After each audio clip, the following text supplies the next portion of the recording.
Well, we now move on to our second film of the week, which is Flight Risk, directed by Mel Gibson. Yes, that Mel Gibson. And starring, in perhaps his maddest performance yet, the one and only Mark Wahlberg. Now, I saw the trailer for this, I guess about 6 months ago, before a screening of Borderlands. And listen, Borderlands was not a great film, but I sat there watching the trailer for Flight Risk, which is soundtracked by the worst cover of Talking Heads' Psycho Killer that you've ever heard. And I turned and I said to my friend, this looks awful.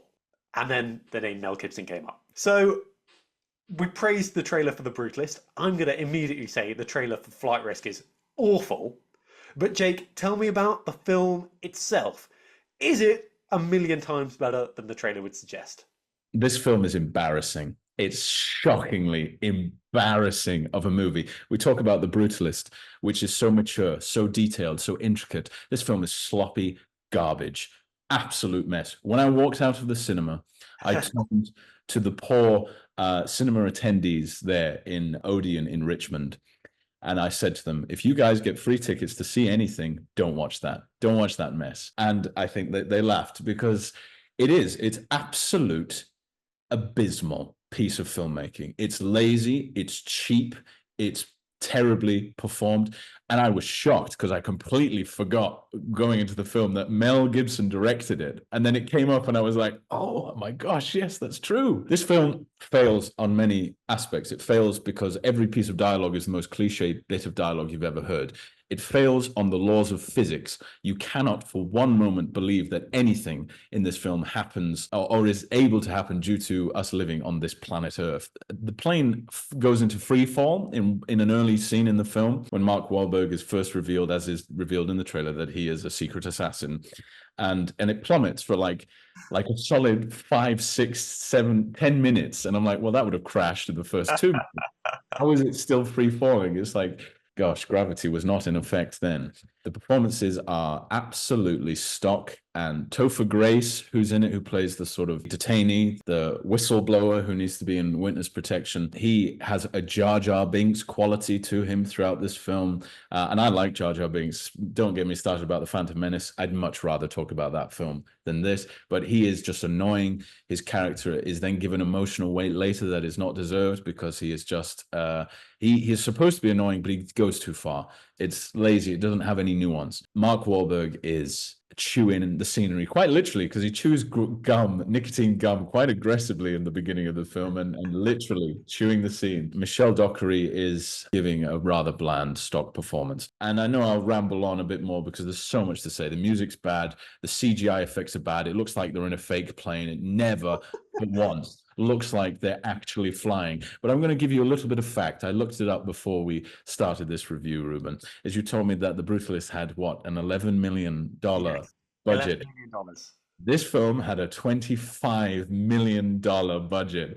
And where did they put that money? Into Mark Wahlberg's pocket, into Mel Gibson's pocket, because everything about this film, even the phone calls, the way that they sound design the phone calls sounds fake and lazy. It's a lazy film. Mel Gibson should be ashamed of himself. His return to form in this piece of flaming garbage. Absolutely terrible. But what do you think, my friend?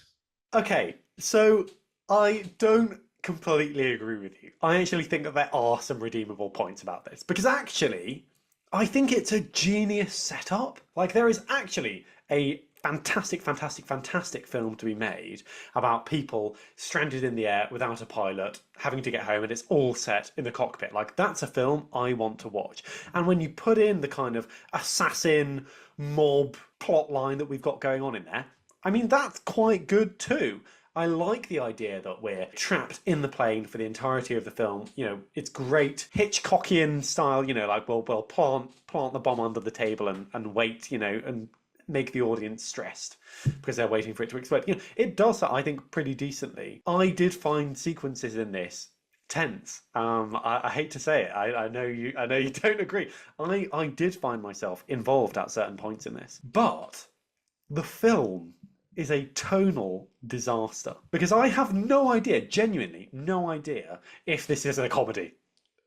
Because the humor in it, and there's humor all the way through, is like it's really dumb humor. And Topher Grace's character is essentially just comic relief until in one scene he isn't. And then he goes back to being comic relief again. But I just was really, really confused. I don't know if this is a thriller. I don't know if it's a comedy. It's certainly not a comedy thriller. I've seen those. This isn't one.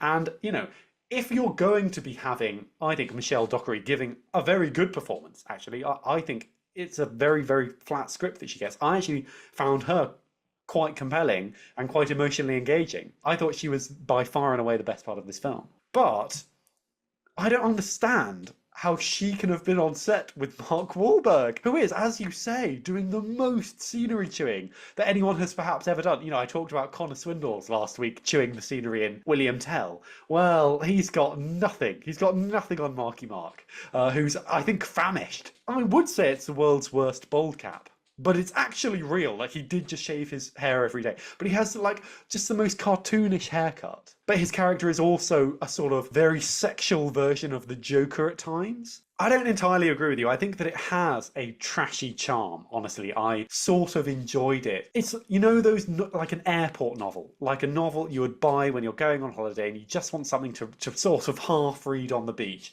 that's going to keep your attention. To me, it sort of worked on that level. It was just about ridiculous enough to keep me engaged. I do really agree with you.